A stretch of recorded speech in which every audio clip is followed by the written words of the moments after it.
Experts கிட்ட ஆன்லைன்ல English கத்துக்க just ₹1 per minute. Visit angloenglish.com. உனக்கான பயணத்தை பாதை காட்டு. Holidays-நாலே அது நம்ம GT Holidays தான். South India's #1 travel brand. ஜனவரியிலிருந்து இப்போ டிசம்பர் வரைக்கும் ஒரு பிளாக் பஸ்டர் டாப் 5 அப்படின்னு எந்தெந்த திரைப்படங்களை எடுத்துக்கலாம்? சொன்னா நம்ப மாட்டீங்க, இந்தியன் 2 நிக்குது. அப்படியா? படம் ஓடி இருக்கு ஓடலை அப்படிங்கிறதையும் தாண்டி தியேட்டர் ப்ராஃபிட் அப்படிங்கிற அந்த ஒரு விஷயம் இதுதான். இப்போ இந்தியன் 2 உடைய பட்ஜெட் வந்து ஒரு 400 கோடி 500 கோடி கூட வச்சுக்கோங்களேன். அதோட கலெக்ஷன் எவ்வளவு ஆயிருக்கு அப்படிங்கிறது வந்து இந்த மார்ஜின் லிஸ்ட்ல தான் வந்திருக்கும். அது வந்து கலெக்ஷன் வைஸ் அப்போ ஹிட் தான். அது குறிப்பாக இந்த ஆண்டு வந்து தெலுங்கு இண்டஸ்ட்ரி வந்து கமர்ஷியலாக கலெக்ஷனில் வேற லெவலில் அள்ளிருச்சு. அதே சமயம் கதை அம்சத்தில் மலையாளம் சினிமாவும் ஓரளவுக்கு நல்லாவே அள்ளிருச்சு. ஒரு காலகட்டம் வரைக்கும் நம்ம பார்த்தோம்னா தமிழ் சினிமாக்களை மட்டும்தான் நம்ம கொண்டாடிக்கிட்டு இருந்தோம். இப்போ இந்த பேன் இண்டியா மூவிஸ்னு வர ஆரம்பிக்கும் போது ஜனரஞ்சகமா எல்லாரும் எல்லாமே பார்க்குறாங்க அப்படின்ற ஒரு இது பொதுவாகவே சினிமாவினுடைய வளர்ச்சிக்கு எப்படி ஆனதா பார்க்குறீங்க? சினிமாவில் வந்து ஒரு சாதகமான ஒரு விஷயம், இன்னொன்று பாதகமான ஒரு விஷயம். தமிழ் சினிமாவில் இனிமேல் யாராவது ஒருத்தவங்க ஒரு படம் எடுக்கிறாங்க அப்படின்னா முன்னாடியெல்லாம் வந்து நிறைய படத்துடைய காட்சிகள் வந்து இன்ஸ்பயர் பண்ணுவாங்க, சில இடங்களை காப்பி அடிச்சு எடுப்பாங்க. அந்த மாதிரியான விஷயங்கள்லாம் நிறைய இருக்கு. இனிமேல் அதை பண்ண முடியாது. ஆக்சுவலாக இந்த பேன் இண்டியா கான்செப்ட் வந்ததுக்கப்புறம் நிறைய எந்த இண்டஸ்ட்ரி அதிக ரெவென்யூ கொண்டு வர்றது, யார் 1000 கோடி அச்சீவ் பண்ண போறாங்கன்ற ஒரு காம்படிஷனே உருவாகுது. அந்த ஒரு பேன் இண்டியா படத்தில் அந்த முக்கியமான கதாபாத்திரத்துடைய ரசிகர்கள் தூண்டுதலால் சில விஷயங்கள் நடக்குது. அது உண்மை. என்னதான் வந்து அணை போட்டு தடுத்தாலுமே கூட ஏதாவது ஒரு இடத்துல அது வந்து எகிரி குதிச்சு வரத்தான் செய்யும். அதை நீங்கள் தடுக்க முடியாது. பட் அதுக்காக ஒட்டுமொத்தமாக இண்டஸ்ட்ரி எல்லாமே இந்த பிரச்சனைகளுக்கு உள்ளாக்கப்படுது அப்படின்னு நம்ம சொல்லவே முடியாது. ஒரு முறை சுந்தர் சி அவர்கள்கிட்ட ஒரு கேள்வி கேட்குறாங்க, அன்பே சிவம் மாதிரியான படம் ஏன் நீங்க எடுக்கிறது இல்லை அப்படின்னப்போ அவர் இன்டைரக்டா ஒரு பதில் சொல்றாரு, நீங்க தான் காரணம் அப்படின்ற மாதிரி. இப்போ ஒரு காலகட்டத்தில் சில திரைப்படங்கள் கொண்டாட மறுக்கிறோம். அப்படியாக பேச வேண்டிய திரைப்படங்கள் பேசாம போனது இந்த 2024 இதெல்லாம் என்னோட பார்வையில் வந்து பாத்தீங்கன்னா ஃபர்ஸ்ட் ஜமா அப்படிங்கிற ஒரு படம் சார். அது வந்து ஒரு நல்ல படம். பாரி இளவழகன் புது இயக்குனர். நம்ம முன்னாடி பேசுற மாதிரி ஒரு ரூட்ல நடக்கிற ஒரு விஷயத்தை பத்தி அவ்வளவு அழகா பேசியிருப்பாரு. ஆனா நீங்க அந்த திரைப்படத்தை பார்க்கும்போது தெரியும்ல, ஒரு நல்ல பொட்டன்ஷியல் இருக்கிற மூவின்னு. ஆனா இது பேசப்படும் அப்படின்னு நினைச்சீங்களா இல்ல பேசப்படாதுன்னு ஒரு முடிவுக்கு வந்துட்டீங்களா? அப்போ விமர்சனம் பண்ணும்போது நான் சொன்ன ஒரு விஷயம் தான், இந்த படத்தை கொண்டாட வேண்டிய படம். ஆனா இதை நம்ம கொண்டாடாம தவறிட்டோம் அப்படின்னா இது மாதிரியான படங்கள் இனிமேல் வரவே வராது. இதுல விட ரொம்ப முக்கியமான ஒரு விஷயம், கருணாசன் நடிச்சதுலேயே ரொம்ப சூப்பரா இப்ப சமீபத்தில் ஒரு படம் நடிச்சிருந்தார், போகும் இடம் வெகு தூரம் இல்லை அப்படிங்கிற ஒரு படம். அந்த படம் திரையரங்குல கொண்டாடப்படாது. நான் அப்பவே பேசினேன், அந்த படம் நல்ல படம். வாழை படத்தோட வாழை கட்டுக்கொலையோட அந்த படமும் ரிலீஸ் ஆச்சு. இப்போ இந்த 2 படம் தானே தேட்டர் ஆக்குபென்சி எடுத்துடுது. அப்போ இந்த படத்தை 3rd ப்ரிஃபரன்ஸ் தானே கொடுக்குறாங்க. அப்போ ஃபர்ஸ்ட் இந்த 2 படத்தில் கொடுக்க போறாங்க. இந்த 2 படத்துக்கு எது விமர்சனம் நல்லா இருக்கு நல்லா இல்லை மட்டும்தான் கேள்வியா இருக்குமே தவிர 3ஆவதா என்ன படம் அப்படிங்கிற கேள்வியே வராது. 2025 எதிர்பார்ப்பு எப்படி இருக்கு? ஜனவரி மாதம் ஒரு மிகப்பெரிய எதிர்பார்ப்பு இருக்கு. இந்த பெரிய படங்கள் ஒரு மிகப்பெரிய எதிர்பார்ப்போட வருது. இது எதையுமே ஏமாற்றாம இருந்ததுன்னா 2025 சினிமாவின் பொற்காலமாக கூட இருக்கலாம். கலாட்டா வாய்ஸ் நேயர்களுக்கு வணக்கம். நான் சரவண ராம்குமார். இன்னைக்கு நம்மோட சினிமா விமர்சகர் சிவபாலன் இருக்கார். அவர்கிட்ட நிறைய விஷயங்கள் பேசுறதா இருக்கும். 2024 நிறைவுல இருக்கும். இப்போ இந்த சினிமா பாதை குறிப்பாக தமிழ்நாட்டில் இருந்து நம்ம பார்க்கும்போது இந்த சினிமாவில் என்னெல்லாம் நடந்திருக்கு இந்த வருஷத்தில் அப்படின்றதான் பேசுகிறதா இருக்கும். பேசலாம். வணக்கம் சார். வணக்கம் சார். சொன்ன மாதிரி இந்த ஜனவரியிலேருந்து இப்போ டிசம்பர் வரைக்கும் இருந்த தமிழ் சினிமா, தமிழ் மட்டும் கிடையாது, பேன் இண்டியா மூவி, இங்கெல்லாம் எதெல்லாம் ஜெயிச்சதோ அந்த மாதிரி ஒரு பிளாக் பஸ்டர் டாப் 5 அப்படின்னு எந்தெந்த திரைப்படங்களை எடுத்துக்கலாம்? கலெக்ஷன் வைஸ் அப்படின்னு பார்த்தீங்கன்னா இப்போதைக்கு டாப்பில் நிற்கிற படம் அப்படின்னு பார்த்தீங்கன்னா தமிழில் நேரடி தமிழ் படம் அப்படின்னு பார்த்தீங்கன்னா கோட் தான் சார். கலெக்ஷன் வைஸ் வந்து கோட் தான் டாப்ல நிக்குது. அதுக்கு அடுத்து அப்படின்னு பார்த்தீங்கன்னா வேட்டையன் நிக்குது. வேட்டையன் ஓரளவுக்கு நிக்குது அந்த இடத்துல. வேட்டையனுக்கு அடுத்து பார்த்தீங்கன்னா சொன்னா நம்ப மாட்டீங்க, இந்தியன் 2 நிக்குது. அப்படியா? கலெக்ஷன் வந்து ஓவரால் அது பிஸ்னஸ் வைஸ் அப்படிங்கிற அந்த ஆங்கிள் அது நிக்குது. அதற்கு அடுத்து வந்து பார்த்தீங்கன்னா மகாராஜா. ஓகே. மகாராஜாக்கு ஈக்குவலண்டா ராயன் படத்தையும் சொல்லலாம். ரெண்டுமே அந்த கேட்டகரியில. இதுல ஹைலைட்டான ஒரு விஷயம் என்னன்னா, யாருமே எதிர்பார்க்காம சூப்பர் டூப்பர் ஹிட் அடிச்ச லப்பர் வந்து 5வது இடத்துல நிக்குது. ஆனா அதுக்கு ஈக்குவலண்டா சுந்தர் சியோடைய அரண்மனை 4மே வந்து நிக்குது. ஸோ டாப் 5 அப்படின்னு நீங்க எஸ்டிமேட் பண்றீங்க அப்படின்னா இந்த ஆங்கிள் தான் அது பண்ண முடியும். இது தாண்டி அந்த ₹1 ₹2 மேட்டர்லாம் வச்சு பிரிக்க முடியாது. பட் ஓவராலா மார்ஜினலைஸ் பண்ணீங்கன்னா இந்த 5 படங்கள் தான். இது படம் ஓடி இருக்கு ஓடலை அப்படிங்கிறதையும் தாண்டி தியேட்டர் ப்ராஃபிட் அப்படிங்கிற அந்த ஒரு விஷயம் இதுதான். ஸோ அப்போ இப்போ இந்தியன் 2 அப்படின்னு நம்ம பேசணும் அப்படின்னா விமர்சனங்கள் எதிர்பார்த்த அளவுக்கு இல்லை, எக்ஸ்பெக்டேஷன் இல்லை, அது வந்து ஒரு பொது பார்வையாக பார்க்கும்போது ஃப்ளாப் தான் அப்படின்னாங்க. ஆனால் நீங்கள் வந்து லிஸ்ட்டில் 3rd பிளேஸ் இருக்குது அப்படின்றீங்க. அது வந்து கலெக்ஷன் வைஸ் அப்போ ஹிட் தான். அது கலெக்ஷன் எவ்வளோ வந்திருக்கு அப்படிங்கிற அந்த ரேஷியோவில் தான் நான் சொல்கிறேன். ஓகே, இது வரைக்கும் எவ்வளோ கிராஸ் கலெக்ஷன் ஒன்று இருக்கு இல்லையா? இப்போது இந்தியன் 2 பட்ஜெட் வந்து ஒரு 400 கோடி 500 கோடி கூட வச்சுக்கோங்களேன். அதோட கலெக்ஷன் எவ்வளோ ஆயிருக்கு அப்படிங்கிறது வந்து ஓகே இந்த மார்ஜின் லிஸ்ட்டில் தான் வந்திருக்கும். இப்போ கோட் படத்தோடைய பட்ஜெட் ஒன்று இருக்கும், பட் அது இது வரைக்கும் கலெக்ட் பண்ண அமௌண்ட் எவ்வளோ இருக்கும் அப்படிதான். இது வந்து வெறும் கலெக்ஷன் மேட்டர்ஸ் மட்டும்தான். இப்போ இந்த படம் நல்லா இருக்கு நல்லா இல்லை அப்படிங்கிற போது, இப்போ ஃபார் எக்ஸாம்பிள் இந்தியன் 2 வந்து 500 கோடி செலவு பண்ணி 150 கோடினா அது லாஸ் தான். ஆனால் அந்த 150 கோடி எந்தெந்த படங்கள்லாம் கலெக்ஷன் ஆயிருக்குன்னா அந்த கலெக்ஷன் லிஸ்ட்டில் அது 3ஆவது இருக்குது அப்படின்னும் போது அந்த லிஸ்ட்டுக்குள்ளே அது வந்துருக்கு. ஓகே, ஸோ இது ஒரு செட் ஆஃப் மூவிஸாக இருக்குது. இதுக்கப்புறம் இப்போ பேன் இண்டியா மூவிஸ் எல்லாம் நிறைய நம்ம இங்கேயும் பார்க்குறோம், நம்ம படங்களும் வெளியெல்லாம் போகுது. அப்படிங்கும்போது அந்த வரிசையில் இல்லை டப்பிங் படங்கள் இந்த மாதிரி வேற்றுமொழி திரைப்படங்கள்லாம் சக்ஸஸ் ஆகுது நம்ம இதுலேயும். அப்படியான திரைப்படங்கள்லாம் என்ன? இப்போ தமிழ் சினிமாவில் இந்த மாதிரி நிறைய படங்கள் வந்து கலெக்ஷன் வைஸ் வந்து தனியாக இருந்தாலும் பெருசாக பேசப்பட்ட படங்களா அப்படிங்கிறது வந்து மிக குறைவு தான். வெறும் சில படங்களே தான் பேசப்பட்டுச்சு. பட் அதர் லாங்குவேஜஸ் குறிப்பாக இந்த ஆண்டு வந்து தெலுங்கு இண்டஸ்ட்ரி வந்து கமர்ஷியலாக கலெக்ஷனில் வேறு லெவலில் அள்ளிருச்சு. அதே சமயம் கதை அம்சத்தில் மலையாளம் சினிமாவும் ஓரளவுக்கு நல்லாவே அள்ளிருச்சு. இப்போது ஃபார் எக்ஸாம்பிள் பார்த்தீங்கன்னா மஞ்சுமல் பாய்ஸ், அதை வந்து ரொம்ப மிக குறைந்த பட்ஜெட்டு 5 கோடி ரூபா ஏதோ சொன்னாங்க. கலெக்ஷனே வந்து பார்த்தீங்கன்னா 100 கோடி ரூபாய்க்கு மேலேயே அது கலெக்ஷன் இருந்துச்சு. ஓவராலாகவே அந்த படம் ஒரு பெரிய கலெக்ஷன் இருந்துச்சு. கமல் சாரே பாராட்டினாங்க. So Manjummel boys. அப்புறம் பிரேமல்லூர், இப்போ அந்த படத்துடைய நடிகையான மமிதா பைஜு வந்து இப்போ தளபதி 69ல் நடிக்கிறாங்க. ஸோ அந்த ஒரு படம் வந்து தனியாக ஒரு கலெக்ஷனை எடுத்து கொடுத்துச்சு. இப்போ ரீசெண்டாக டொவினோ தாமஸ் நடித்த ஏஆர்எம் படம் எல்லாராலையும் நல்லா இருக்குது அப்படின்னு, கலெக்ஷன் வைஸ் பெருசாக போலினாலும் எல்லாராலையும் ஒரு நல்ல படம் அப்படின்னு சொல்லி பாராட்டப்பட்ட ஒரு படம். ஸோ இந்த மாதிரி ஒரு 3 படம். அப்புறம் புஷ்பா 2 எடுத்துக்கோங்க. புஷ்பா 2 ஓவராலாக இன்னமும் ஓடிட்டு தான் இருக்குது.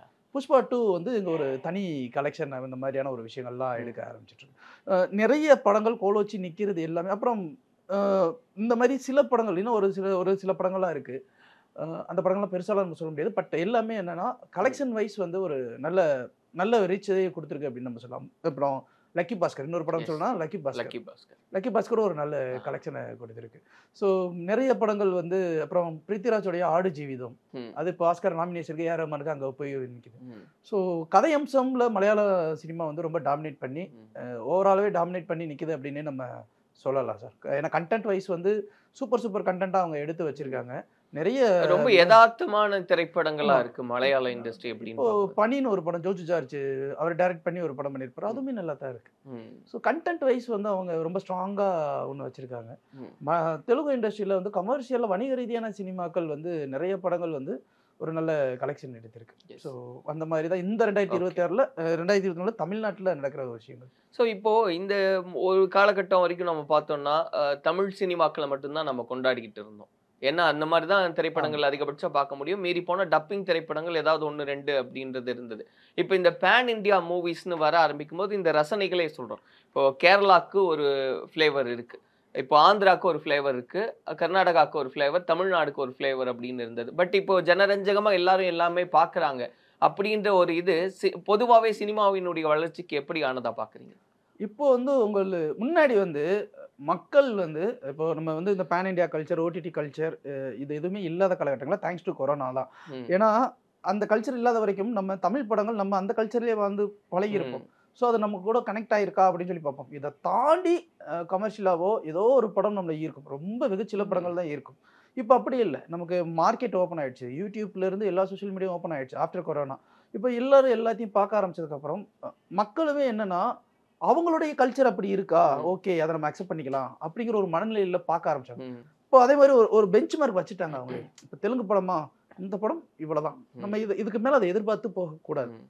மலையாள படமா இது இந்த மாதிரி தான் இருக்கும், இதுக்கு மேலே இதை நம்ம எதிர்பார்த்துக்கணும். ஹிந்தி படமா இது இப்படி தான் இருக்கும், ஸோ வேற்றுமொழி படங்களா இப்படி தான் இருக்கும் அப்படிங்கிற ஒரு ஃபிக்சேஷனுக்குள்ளேயே அவங்க வந்துட்டாங்க. நிறைய படங்கள் அதனால உள்ள வந்து பார்க்க அவங்களோட ஃபிக்சேஷன் அதுக்குள்ளே வந்ததுனால இப்போ வந்து என்னன்னா சினிமாவில் வந்து ஒன்று சாதகமான ஒரு விஷயம், இன்னொன்று பாதகமான ஒரு விஷயம்.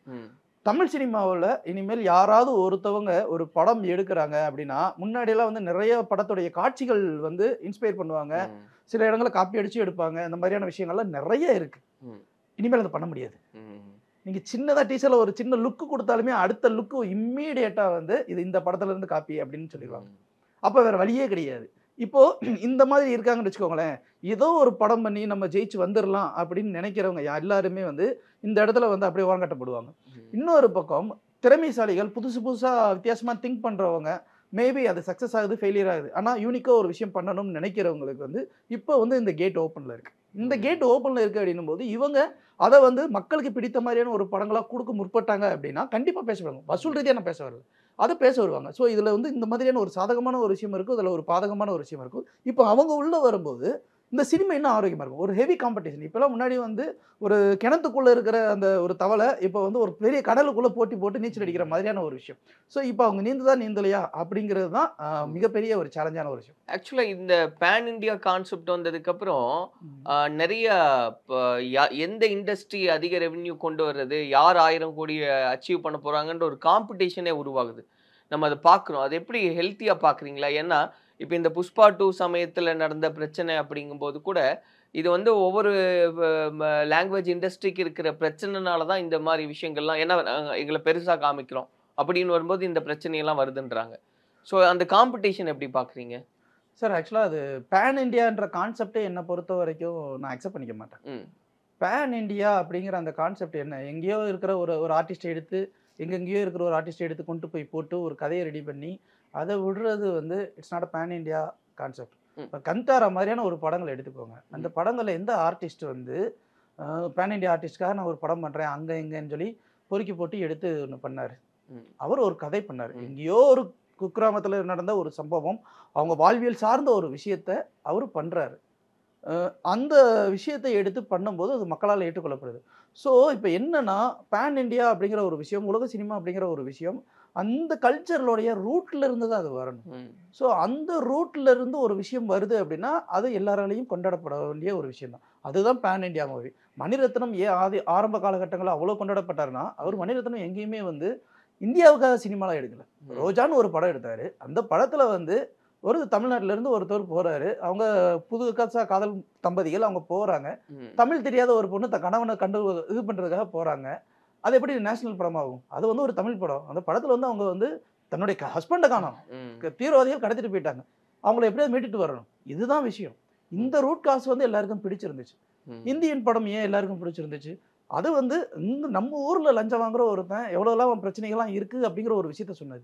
அந்த விஷயம் எல்லா இடத்துலயும் காமனா நடக்குது அப்படிங்கிறதுனால அது ரூட் காஸ் ஆச்சு. ஸோ ஒரு பேன் இண்டியா படம் அப்படிங்கிறது அது அந்த கல்ச்சரை வச்சு தான் சார் அது பண்ணணும். இல்ல அது புரியுது சார் நீங்க சொல்றது. இப்போ வந்து எல்லா இண்டஸ்ட்ரியும் கிளப் பண்ணி ஒரு படம் எடுக்கிறதையும் பேன் இண்டியா நம்ம சொல்றோம். இப்போ ஒரு எசன்ஸ் நீங்க காந்தாரா மாதிரி நம்ம சொல்லணும்னா அந்த எசன்ஸை எடுத்துக்கிட்டு எல்லா பக்கம் ஸ்பிளிட் பண்றோம், இந்தியா முழுக்க ஒரு பேன் இண்டியா படமா மாறுது. இப்போ இதுல என்ன சிக்கல்னா, இப்போ தமிழ்நாடு லீடில் இருக்கா, இல்லை வந்து இப்போ ஹிந்தி இண்டஸ்ட்ரி பெரிய அளவில் இருக்கா, இல்லை தெலுங்கு இண்டஸ்ட்ரி பெரிய அளவில் இருக்கான்னு ஒரு காம்படிஷன் கிரியேட் ஆகுதுங்க.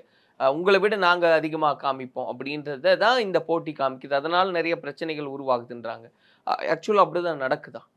இல்லை சார், அது அது ஹெவி அந்த காம்படிஷன் வந்து நீங்கள் வந்து ஹெவி காம்படிஷன் வந்து எனக்கு தெரிஞ்சு அது வந்து ஒரு ஃப்ரூட்ஃபுல்லாக தான் இருக்குது. எங்கேயுமே வந்து அந்த காம்படிஷன் வந்து ஒருத்தவங்கள டவுன் பண்ணி இன்னொருத்தவங்களை அப்கிரேட் பண்ணி அந்த மாதிரி ஒரு காம்படிஷனை நான் பார்க்கல.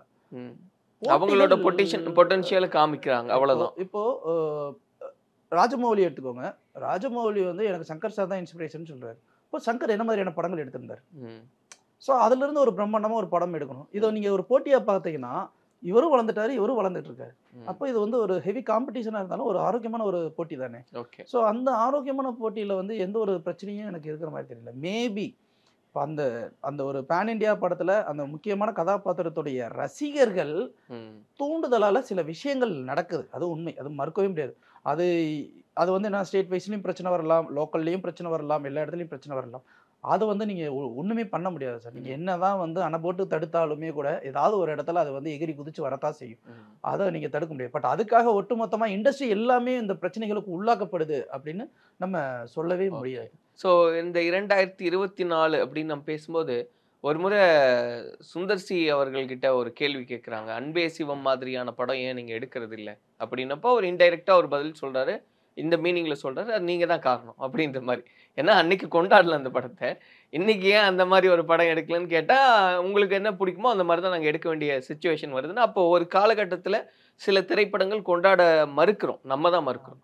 அப்படியான பேச வேண்டிய திரைப்படங்கள் பேசாம போனது இந்த 2024 இதெல்லாம் சொல்லலாம்.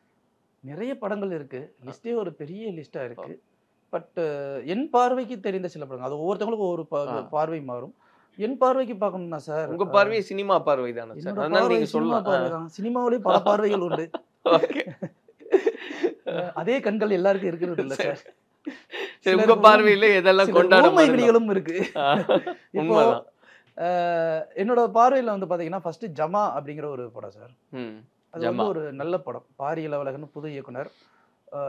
நம்ம முன்னாடி பேசுற மாதிரி ஒரு ரூட்ல நடக்கிற ஒரு விஷயத்தை பத்தி அவ்வளவு அழகா பேசியிருப்பாரு. எந்த களத்தை எடுத்துக்கிட்டு பேசியிருந்தாங்க? நாடக சபா. ஓகே. ஒரு ஜமா அப்படிங்கிறது ஒரு நாடக சபா. இதுல சேத்தன் ஒரு வாத்தியார், ஒரு பிள்ளை, ஒருத்தனுக்கு கூத்து கட்டுறதுல ஒருத்தனுக்கு மிகப்பெரிய வேஷம் ஒரு வேஷம்னு ஒன்று இருக்கும். அந்த வேஷம் நமக்கு கிடைக்காதான்னு இயங்குவோம். இது வந்து என்னன்னா, அவங்க வந்து அவங்களுக்கு இந்த காசு இருக்கு இல்ல, கஷ்டப்படுறாங்க, வறுமையில இருக்காங்க இப்படின்னு அவர் அந்த கதைக்காலத்தை அந்த மாதிரி தொட்டுட்டு போயிருந்திருக்கலாம். அவர் அந்த மாதிரி எதையுமே தொடவே இல்லை. அவர் முழுக்க முழுக்க அந்த ஆர்ட் ஃபார்ம்ல, அந்த ஆர்ட் ஃபார்ம்குள்ள இருக்கிற லவ், அதுக்குள்ள இருக்கிற ஒரு பாலிடிக்ஸ், ஸோ அந்த பாலிடிக்ஸை பத்தி பேசினார் சார். இது இன்னும் சொல்ல போனா கிறிஸ்டோபர் நோலனோட தி பிரஸ்டீஜ்னு ஒரு படம் இருக்கும். ஸோ அந்த படம் என்னன்னா, ஒரு மெஜிஷியன் 2 பேருக்குள்ள நடக்கிற ஒரு பெரிய காம்படிஷன் தான் அந்த படமே. அதை இன்ஸ்பயர் பண்ணி தான் நம்மால் வசந்தபாலன் வந்து காவிய தலைவன் படம் பண்ணார். அது வந்து என்னன்னா, அது 2 நாடகத்தை கலைஞர்களுக்குள்ள நடக்கிற ஒரு பிரச்சனையா இருக்கும். அது வந்து ஹை எண்டு, பம்மல் சம்பந்த முதலியார் இந்த மாதிரியான பெரிய ஆட்கள்கிட்ட இருந்து பண்ணது. இது ஜம்மா அப்படின்னு தெருக்கூத்து கலைஞர்கள் அவங்களுக்குள்ள நடக்கிற அந்த ஒரு கூத்து கட்டுற வேஷம் கட்டுறதுல இருக்கிற ஒரு பிரச்சனை. அழகான படம், ரொம்ப யதார்த்தமாவும் இருக்கும். கிட்டத்தட்ட அது வணிக ரீதியான சமரசம்லாம் ரொம்ப இருக்காது, இல்லாமலும் இருக்காது. ஒரு அழகான ஒரு படைப்பு. ஆனா நீங்க அந்த திரைப்படத்தை பார்க்கும்போது தெரியும்ல, ஒரு நல்ல பொட்டன்ஷியல் இருக்கிற மூவின்னு. ஆமா. ஆனா இது பேசப்படும் அப்படின்னு நினைச்சீங்களா, இல்ல பேசப்படாதுன்னு ஒரு முடிவுக்கு வந்துட்டீங்களா அப்பவே? சார், இந்த படத்தை நான் அப்போ விமர்சனம் பண்ணும்போதே நான் சொன்ன ஒரு விஷயம் தான், இந்த படத்தை கொண்டாட வேண்டிய படம். ஆனா இதை நம்ம கொண்டாடாம தவறிட்டோம் அப்படின்னா இது மாதிரியான படங்கள் இனிமேல் வரவே வராது அப்படிங்கிற ஒரு விஷயத்தையும் நான் அப்பவே நம்ம சொல்லியிருந்தோம்.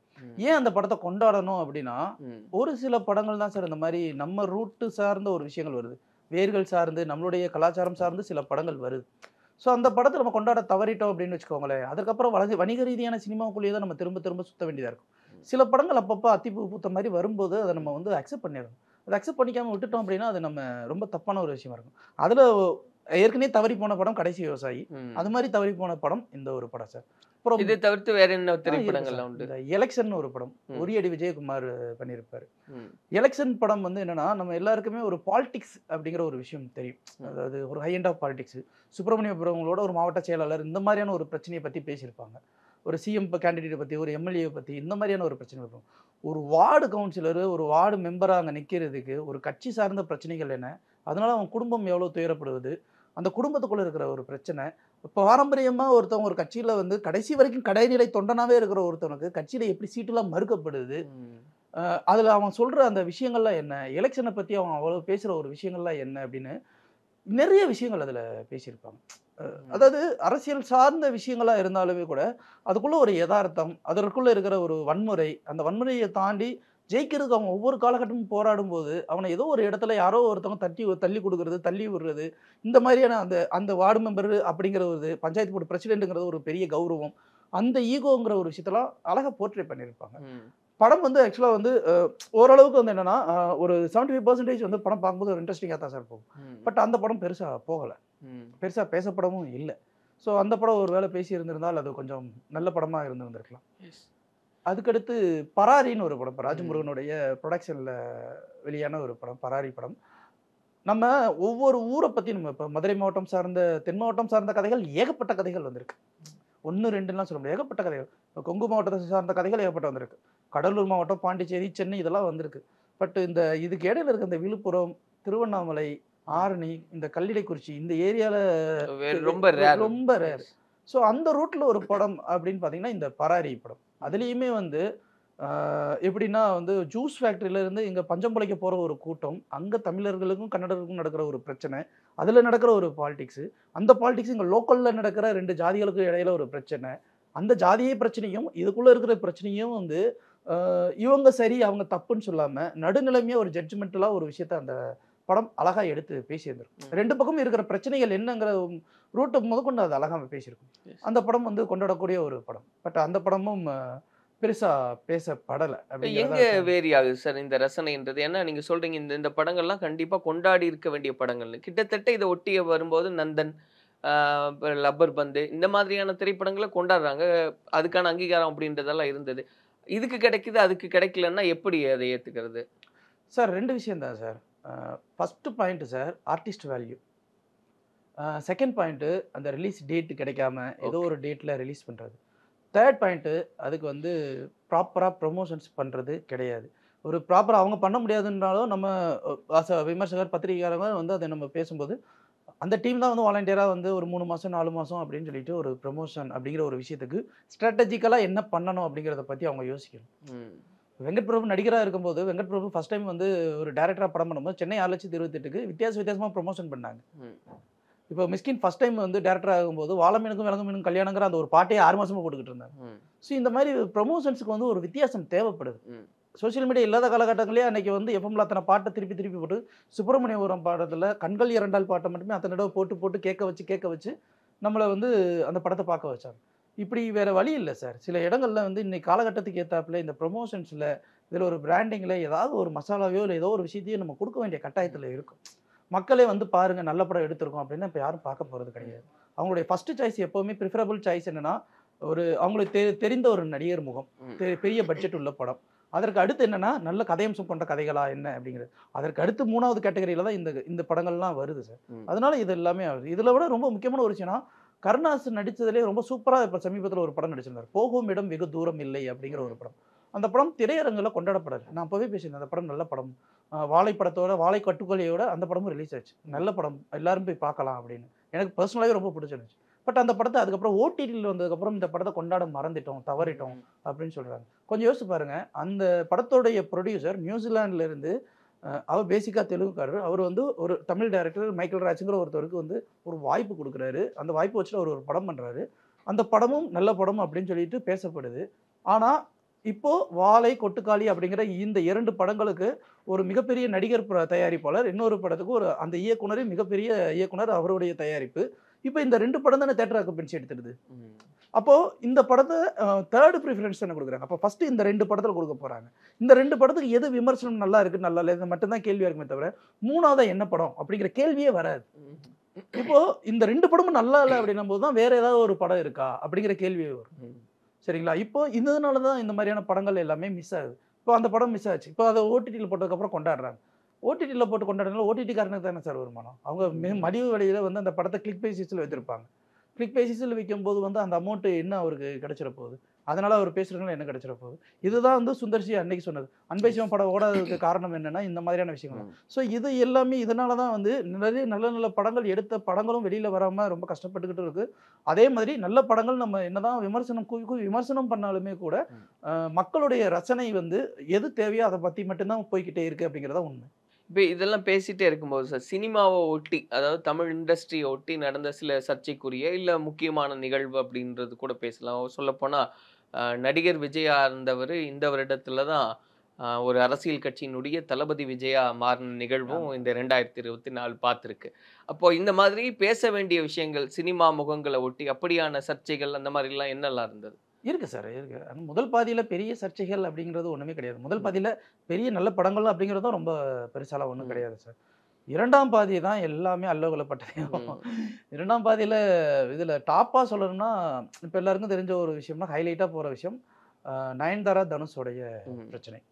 நயன்தாரா தனுஷோடைய பிரச்சனை வந்து போதுமான அளவுக்கு எல்லோரும் அடிச்சு துவச்சிட்டாங்க. அதை பற்றி திருப்பி பேச வேண்டாம்னு நினைக்கிறேன். ஸோ இது ஒன்று. அதுக்கடுத்து வந்து பார்த்தீங்கன்னா ஏஆர் ரஹ்மானோட யாருமே எதிர்பார்க்காத அந்த டிவோர்ஸ், அன்எக்ஸ்பெக்டட் டிவோர்ஸ். இது மாதிரி யாருமே யோசிப்பாங்களா அப்படிங்கிற ஒரு விஷயம். ஸோ அந்த ஒரு விஷயம் வந்து பயங்கர பேசு பொருளாக போச்சு. ரகுமான் சாருக்கு இப்படி ஒரு நடக்குமா அப்படிங்கிற அந்த ஒரு விஷயம் வந்து 30வது ஆண்டு செலிப்ரேட் பண்ணுறோம் அப்படின்லாம் சொல்லியிருந்தாங்கன்றதுமே திடீர்னு இப்படி ஒரு செய்தி அப்படின்றது. ஸோ அந்த ஒரு விஷயம் அது வந்து பெரிய இதாக போச்சு. அப்புறம் கங்குவா மேட்டர். கங்குவா மேட்டருக்கு அப்புறம் தான் FDFS அப்படிங்கிறது ஒன்று இது பண்ணணும் அப்படிங்கிறது எல்லாருமே வரிஞ்சு கட்டிட்டு வந்து நின்று அந்த ஒரு விஷயத்தை பற்றி பயங்கரமாக பேச ஆரம்பித்தாங்க. ஸோ கங்குவா மேட்டரில் வந்து பேசுனதுக்கு அப்புறம் தான் அதுக்கடுத்து சூர்யாவோட வாய்ஸ் பெருசாக எதுவுமே பண்ணல. ஞானவேல் ராஜா எங்கே இருக்கார் அப்படிங்கிற ஒரு விஷயமே தெரிய வரல. அந்த படத்துக்கு அப்புறம் அந்த படத்தினால சில நல்ல விஷயங்களும் நடந்திருக்கு, சில கெட்ட விஷயங்களும் நடந்திருக்கு.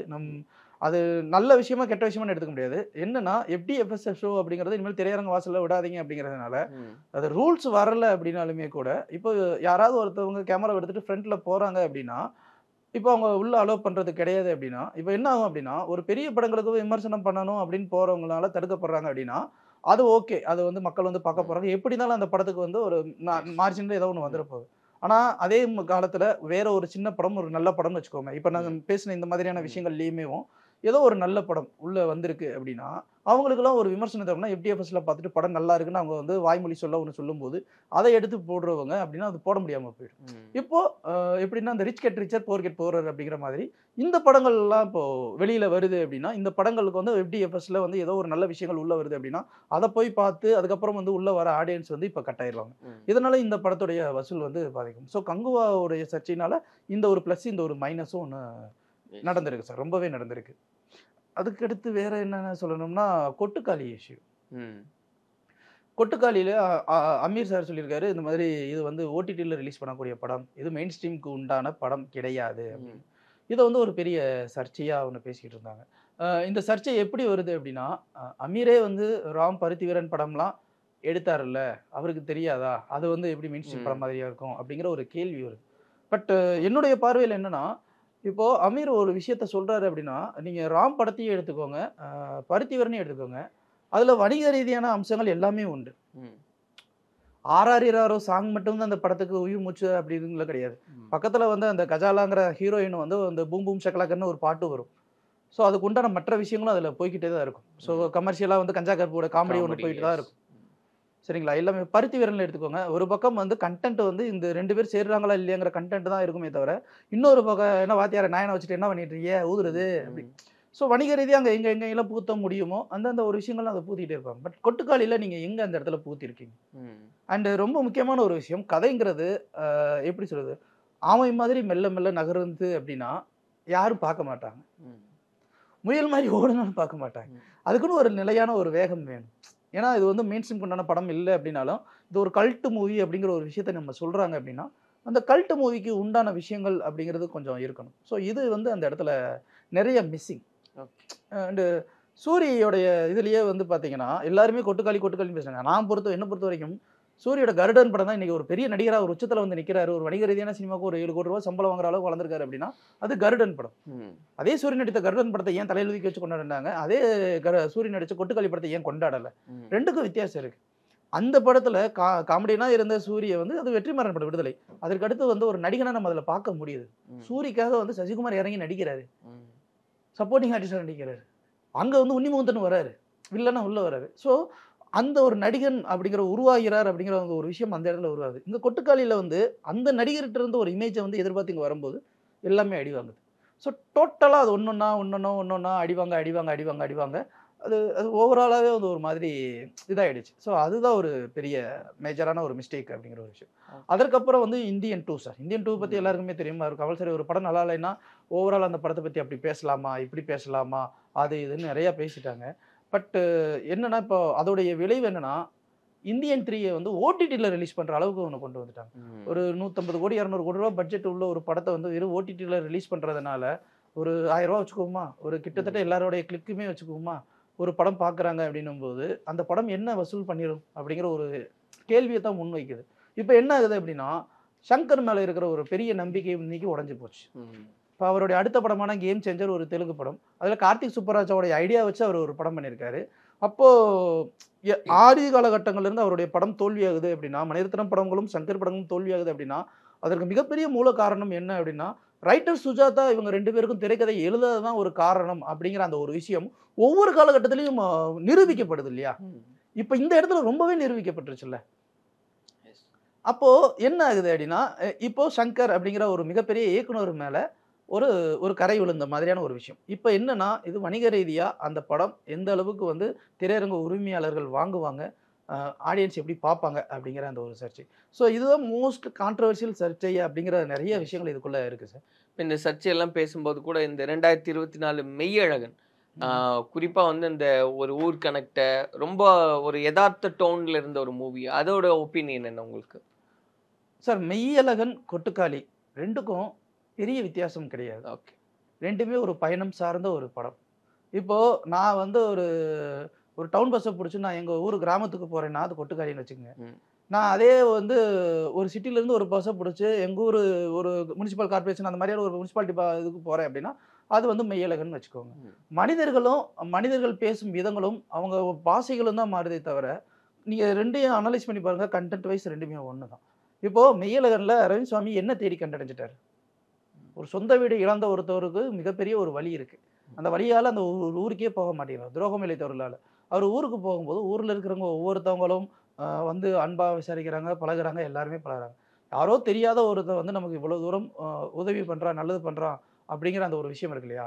இது வந்து என்னென்னா, இது மாதிரி நிறைய படங்கள் நமக்கு வந்துருச்சு சார். தனுஷ் நடித்த சீடன் ஒரு படம் அனன்யா நடிச்சிருப்பாங்க.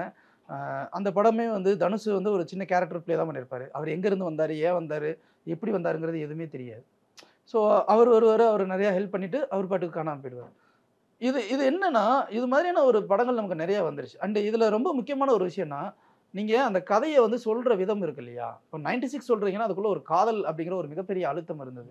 இங்கே வந்து 2 பேர் யார் அப்படிங்கிற ஒரு விஷயம், அவங்க முதல்ல சொல்கிற ஒரு விஷயமேவும் உன் பேர் என்ன அப்படிங்கிற ஒரு கேள்வி இருக்கு இல்லையா? இந்த பேர் என்ன அப்படிங்கிற ஒரு கேள்வியை வச்சுமே 3 மணி நேரம் இழுத்துற முடியுமா அப்படிங்கிறது ஒரு பெரிய சந்தேகத்தை இழுக்குது.